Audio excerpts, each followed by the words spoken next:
আসসালামু আলাইকুম, সবাইকে ভাইভাবে স্বাগতম। সঙ্গে আছি আমি শামিমা নারগিস। আজকের টপিক হচ্ছে মাইটোসিস কোষ বিভাজনের ধাপসমূহ।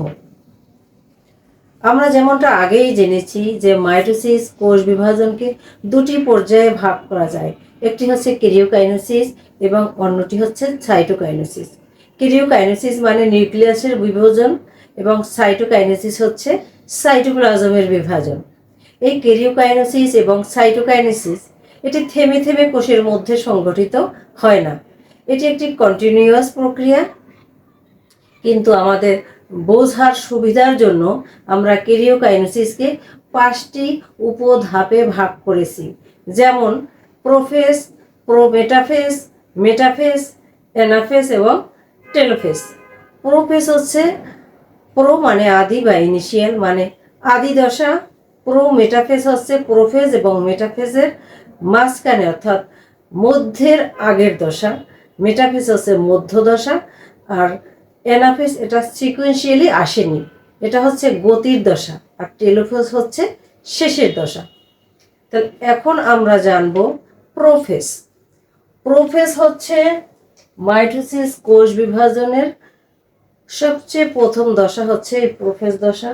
এবং এই দশায় শুরুতেই নিউক্লিয়াস আকারে অনেক বড় হয়। যেহেতু আমরা ক্যারিওকাইনেসিস সম্পর্কে জানব, তাহলে আমরা মেনলি নিউক্লিয়াসকেই ফোকাস করব। নিউক্লিয়াস বড় হতে থাকে এবং জলবিয়োজন শুরু হয়, অর্থাৎ ডিহাইড্রেশন হয়। আর ডিহাইড্রেশনের ফলে ক্রোমোজোমগুলো সংকুচিত হয়ে আস্তে আস্তে মোটা আর খাটো হতে থাকে।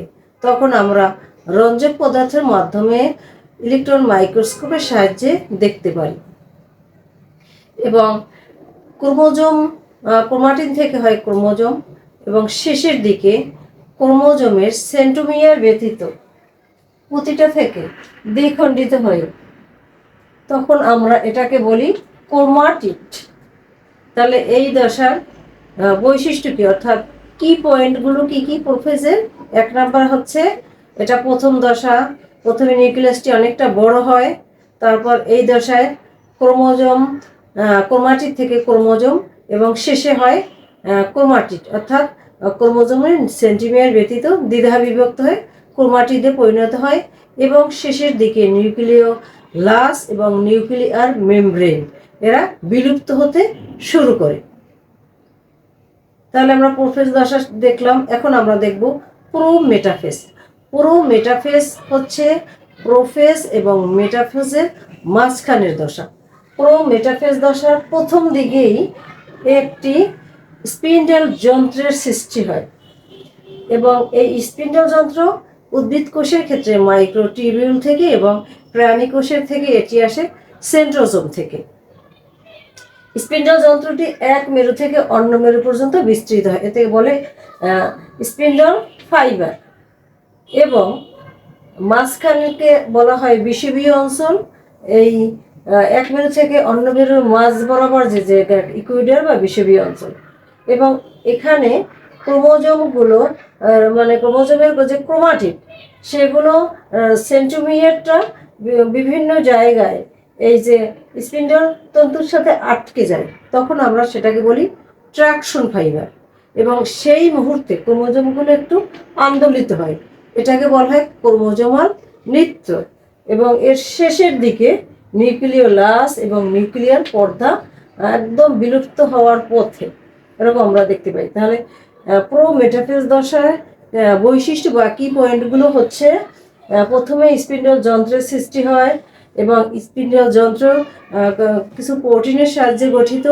আর স্পিন্ডল যন্ত্রের সাথে ক্রোমোজোমের সেন্ট্রোমিয়ার আটকে যায় কাইনেটোকোর প্রোটিনের সাহায্যে, তাকে আমরা বলি ট্রাকশন ফাইবার। এবং এই ফাইবারগুলো এক মেরু থেকে অন্য মেরু পর্যন্ত বিস্তৃত থাকে, তাকে বলে স্পিন্ডল তন্তু। এবং ক্রোমোজোমগুলো তখন আন্দোলিত হয়ে একটু নৃত্যের মতো করে, তাকে বলা হয় ক্রোমোজোমাল নৃত্য। এবং শেষের দিকে একদম নিউক্লিয় লাস এবং নিউক্লিয়ার পর্দা একদম বিলুপ্ত হতে শুরু করে। তাহলে এই দুইটি ধাপ থেকে আজকে আমরা কি কি জেনেছি, যে প্রোফেজ দশায় জলবিয়োজন হয়, ক্রোমোজোম মানে ক্রোমোজোম এবং ক্রোমাটিন থেকে কিভাবে ক্রোমোজোম এবং ক্রোমাটিডে পরিণত হয় সেটা জানলাম। ট্র্যাকশন ফাইবার কি, স্পিন্ডল যন্ত্র কি, তারপর হচ্ছে কাইনেটোকর একটা প্রোটিনের নাম শিখলাম, তারপর হচ্ছে ক্রোমোজোম নৃত্য দেখলাম এবং নিউক্লিওলাস ও নিউক্লিয়ার মেমব্রেন কিভাবে বিলুপ্ত হয় সেটা দেখতে পাচ্ছি। তাহলে এর পরের ধাপগুলো আমরা পরবর্তী ক্লাসে দেখব। সেই পর্যন্ত সবাই ভালো থাকবে, বায়োহবের পক্ষে থাকবে এবং আমার ক্লাসগুলো ভালো লাগলে লাইক, কমেন্ট, শেয়ার করবে। আমার ইউটিউব চ্যানেলকে সাবস্ক্রাইব করবে। সবাইকে ধন্যবাদ। আসসালামু আলাইকুম।